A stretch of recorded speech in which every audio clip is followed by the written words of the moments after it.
புதுயுகம் தொலைக்காட்சி மற்றும் புளியங்குடி தாமஸ் மருத்துவமனை இணைந்து வழங்கும் ரன் ஃபார் ஹெல்த் விழிப்புணர்வு தென்காசி மாரத்தான் 2026 நாள் ஜூன் 28 ஞாயிற்றுக்கிழமை. இடம் ITI முக்குரோடு தென்காசி. அனைவரும் வருக, அனுமதி இலவசம்.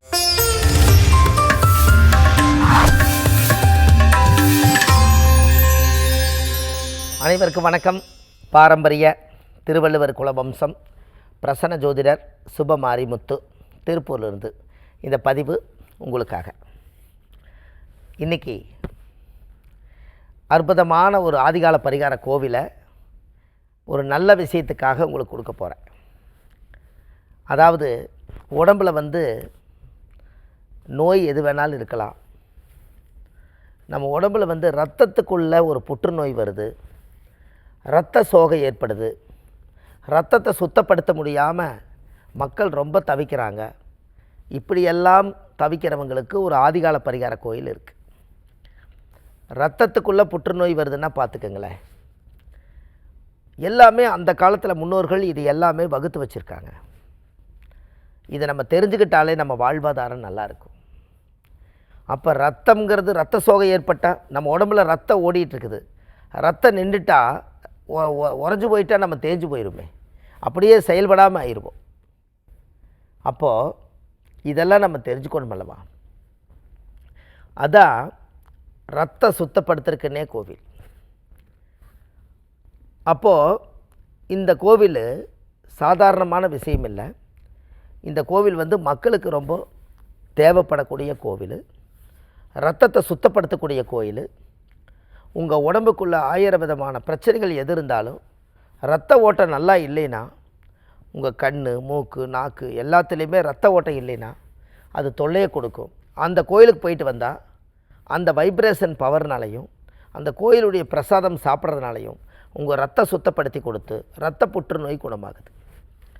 இது இரத்த சோகை, இரத்த ஓட்டங்கள், இரத்த தேய்மானங்கள், இரத்தமே பத்தலைங்கிறவங்க எல்லாரும் அந்த கோயிலுக்கு வாழ்க்கையில் ஒரு முறை நீங்கள் போகணும். அப்பேற்பட்ட கோவில் தான் இரத்தபுரீஸ்வரர்னே கோவில். அப்படின்னா பாருங்கள், கோவிந்தங்குடி கும்பகோணம் பக்கத்தில் இரத்தபுரீஸ்வரர்னே கோயில். கூகுளில் சர்ச் பண்ணுங்கள். கண்டிப்பாக இந்த கோவில் இரத்தபுரீஸ்வரர். அதுக்கு அந்த கோயிலில் பூஜை என்னென்னு கேட்டிங்கன்னா செவ்வரளி மாலை. இந்த செவ்வரளி மாலையையும் செவ்வரளி உதிரிப்பூ எடுத்து சாமிக்கு சிவப்பு பட்டுடுத்தி சாமிக்கு செவ்வரளி மாலையால் அர்ச்சனை பூஜை பண்ணி அந்த தீர்த்தத்தை எடுத்து கொடுக்குறாங்க. அந்த தீர்த்தத்தை வாங்கி சாப்பிட்டா ரத்த சுத்தமாகுது, இரத்த சோகை குணமாகுது, இரத்த புற்றுநோய் குணமாகுது. எப்படி? இந்த மாதிரி அந்த கோவிலுக்குள்ளே இவ்வளோ பெரிய ரகசியம் அதுக்குள்ளே இருக்குது. அது நீங்கள் சர்ச் பண்ணும்போது கும்பகோணம் தான், கோவிந்தங்குடின்னு போடுங்க. கோவிந்தங்குடி இரத்தபுரீஸ்வரர். ஆமாம், ஏன்னா கூகுளில் சர்ச் பண்ணிங்கன்னா கரெக்டாக சர்ச் பண்ணணும். அப்போ உங்கள் வாழ்க்கையில் ஒரு நல்ல மாற்றங்கள் ஏற்படணும்னா நம்ம உடம்பில் ஓடிட்டு இருக்கக்கூடிய அத்தனை உடம்புகளுக்கு உண்டான தீராத நோய் தீர்க்கறக்கு முன்னோர்கள் எப்படியெல்லாம் கோயில் கட்டி வச்சுக்கிறாங்க பாருங்கள். இந்த மாதிரி விஷயங்கள் எல்லாம் இந்த காலங்கள் 2026 இந்த புதுயுகம் சேனலில் நம்ம டிவியில் ஒளிபரப்பு வரும். ஐயோ, அந்த டயத்துக்கு 6 மணி 50 நிமிஷத்துக்கு அந்த 10 நிமிஷம் கண்டென்ட் போயிடுச்சே, நீங்கள் கவலைப்பட வேண்டாம். அதுக்கப்புறம் ஒரு வேளை மிஸ் ஆகிட்டாலும் கூட அதை புதுயுகம்னு யூடியூப்பில் இந்த டிவியில் புதுயுக டிவியில் இந்த பதிவை அப்படியே பதிச்சு போட்டிருப்பாங்க. நீங்கள் அதில் போய் கரெக்டாக அதை நீங்கள் பார்த்து அது எந்த கோவில், அது எந்த அட்ரஸ், எங்கே கூகுளில் சர்ச் பண்ணோன்னு கண்டிப்பாக நீங்கள் புதுயுக டிவி போய் அப்படி புதுயுகம் டிவின்னு சொல்லி நீங்கள் போட்டு யூடியூப் சேனலில் போனீங்கன்னா புதுயுகம் டிவியில் நம்மளோட பதிவை அதில் போட்டுருவாங்க. அந்த பதிவை நீங்கள் பார்த்து அந்த கோயிலை கண்டுபிடிச்சி போயிடலாம். ஏன்னா 6 மணி 50 நிமிஷத்துக்கு வரும், நம்ம தூங்கிடுவோம், ஏதோ ஒரு வேலையாக போயிருப்போம். ஐயோ 10 நிமிஷத்துக்குள்ளே அவர் சொல்ல வேண்டியது போயிருச்சா, அந்த கோவில் எங்கே இருக்குதுன்னு நம்மளுக்கு தெரியலையே, நான் ஆதங்கப்பட வேண்டாம். அந்த கோவில் புதுயுகம் யூடியூப் சேனலில் இருக்குது. இன்னும் அது மட்டும் இல்லை, இப்போ நம்ம பேசுகிற எல்லா விஷயங்களுமே மிஸ் ஆகாமல் எல்லாமே அதில் இருக்குது. நீங்கள் உள்ளே போய் பார்த்து எல்லா மக்களுக்கும் என்றைக்கும் அழிவில்லாத ஒரு சொத்தாக இருக்கணும். அதுதான். அப்போ பாருங்கள், அப்போ ஜாதகத்தில் நம்மளுக்கு எவ்வளவு பிரச்சனைகள் இருந்தாலும் முன்னோர்கள் செய்து வச்ச ஒரு பெரிய புண்ணியமே நம்ம இந்த கோவிலை தவிர நம்மளுக்கு என்ன இருக்குதுன்னு சொல்லுங்கள். சொந்தக்கார வீட்டில் போனால் விருந்து மருந்து 3 நாள் தான், எங்கே போய் நம்ம தங்க முடியும். ஆனால் ஒரு கோயில்னால் ஒரு 48 நாளைக்கு நீங்கள் டெய்லி கோயிலுக்குள்ளே போய் தீபம் போட்டு வந்தாலும் உங்களை யாரும் கேட்க மாட்டாங்க. ஆனால் 48 நாள் ஒரு சொந்தக்கார வீட்டுக்கு போனீங்கன்னா இனிப்பு, புளிப்பு, கசப்பு, துவப்பு எல்லாமே இருக்குது. என்ன பண்ண முடியும்? அப்போ இதை நம்ம சரி பண்ணணும் அல்லவா? அப்போது வாழ்க்கையில் நாம் தெரிஞ்சுக்க வேண்டிய நிறைய கோயில்கள், இந்த கோயில்களெல்லாம் உருவாக்கி மக்களுக்கெல்லாம் ஒரு கஷ்டம்னு வந்தால், ஒரு தீராத நோய் வந்தால் அதுக்கு ஒரு வைத்திய கோயில் இந்த காலத்தில் யார் இது பண்ணுறா? இந்த காலத்தில் நீங்கள் கட்டுற கோயிலெல்லாம் பாருங்கள், வைத்தியத்துக்கு கோயில் கட்டுறாங்களா? ஆனால் அன்றைக்கி அவங்க யோசிச்சுக்கிறாங்களா இல்லையா? சொல்லுங்கள்.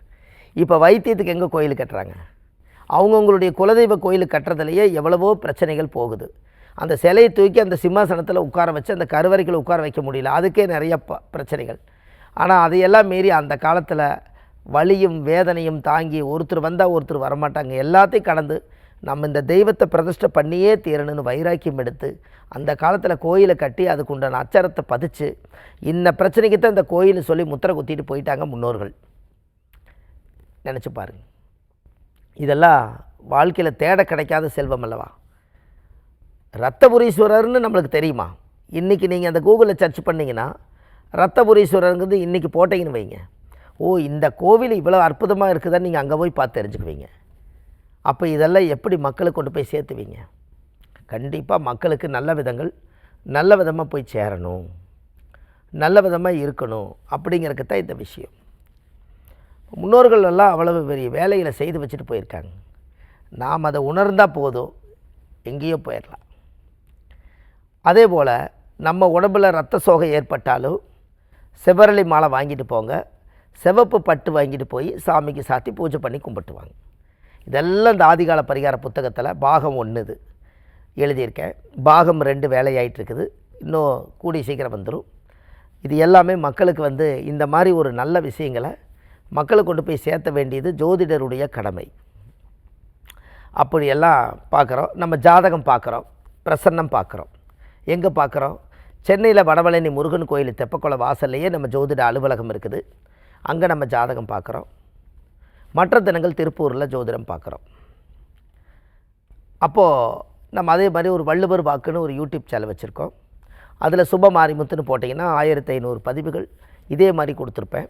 இது இல்லாமல் நம்ம காசி, ராமேஸ்வரம், திருச்செந்தூர்னு பௌர்ணமி அமாவாசைகளில் ஒரு வழிகாட்டியாக மக்களுக்கு நிறையா போயிட்டு வந்துட்டுருக்குறோம். இது இல்லாமல் நம்ம இந்த ஜோதிடத்தில் ஒரு நல்ல விஷயங்கள், மக்களுக்கு தேவையான நல்ல விஷயங்களை எடுத்து இந்த ஜோதிடமாக கற்றுக் கொடுக்குறோம். இது வரைக்கும் ஒரு 6000 பேர் பக்கம் ஆதிகால பரிகார ஜோதிடங்கள் நிறையா படிச்சிருக்காங்க, புத்தகங்கள் நிறைய வாங்கியிருக்காங்க.